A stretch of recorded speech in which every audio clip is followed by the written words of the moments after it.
अहिल्यानगरच्या राहत्यात पालकमंत्री राधाकृष्ण विखेंकडून नुकसानग्रस्त भागाची पाहणी। अतिवृष्टीमुळे राहता तालुक्यातील शेतीचं प्रचंड नुकसान, स्थानिकांच्या मदतीने प्रशासन काम करते। आसमानी संकटावर 100% मात करू, राधाकृष्ण विखेंकडून विश्वास व्यक्त।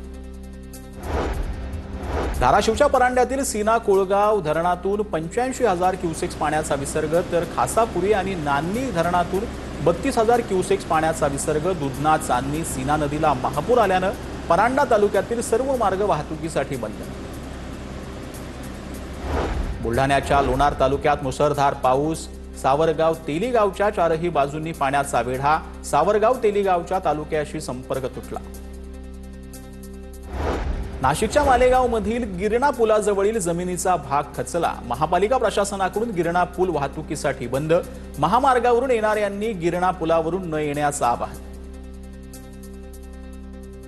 पूरग्रस्त नागरिकांना दिलासा देण्यासाठी मंत्री छगन भुजबळ थेट पुराच्या पाण्यात उतरले। यावेळी महिलांना भुजबळांनी धीर दिला, केंद्राकडून देखील मदत मिळवून देण्याचं आश्वासन भुजबळांनी दिलं। छत्रपती संभाजीनगरच्या वैजापूरमधील रेस्क्यू ऑपरेशनमध्ये अंबादास दानवेंचा सहभाग पाहायला मिळतोय। ढेकू नदीच्या पुरामध्ये अडकलेल्या एका वृद्ध व्यक्तीला अग्निशामक दलाच्या जवानांनी रेस्क्यू करत बाहेर काढलं। सोलापूरच्या म्हाड्यातील पूरग्रस्तांना मिनल साठे आणि अजित पवारांच्या राष्ट्रवादीची मदत पाहायला मिळते। 100 कुटुंबातील 600 जणांसाठी मदत जी आहे ती उंदरगावामध्ये मदत केंद्राची उभारणी करण्यात आली। पूरग्रस्तांची राहण्यासह जेवणाची मोफत व्यवस्था जी आहे ती करण्यात आली। पूरग्रस्तांच्या मदतीसाठी शेवगावच्या गजानन महाराज संस्थानचा मोठा हातभार पाहायला मिळतोय। संस्थानकडून 1 कोटी 11 लाख रुपयांचा धनादेश मुख्यमंत्री सहायता निधीमध्ये जमा करण्यात आला। सोलापूरच्या माड्यातील पूरग्रस्तांना मिनल साठे अजित पवारांच्या राष्ट्रवादीची मदत पाहायला मिळते। 100 कुटुंबातील 600 जणांसाठी म्हाडा उंदरगावामध्ये मदत केंद्राची उभारणी करण्यात आलेली आहे।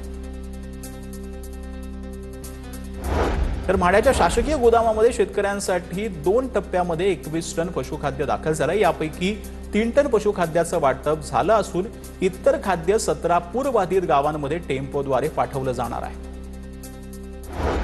धाराशिवमध्ये उद्धव ठाकरेंनी भेट दिल्या कुटुंबाला एकनाथ शिंदेंच्या शिवसेनेनं थेट मदत केली आहे। किराणा, भांडी, कुंडी, जीवनावश्यक वस्तूंचं किट जे आहे ते दिलेलं आहे। धाराशिवच्या तेरणा पब्लिक चॅरिटेबल ट्रस्टकडून पूरग्रस्तांना मदतीचा हात देण्यात आला। ट्रस्टकडून 51 लाख रुपये पूरग्रस्तांच्या मदतीसाठी मुख्यमंत्री सहायता निधीमध्ये जमा करण्यात आले।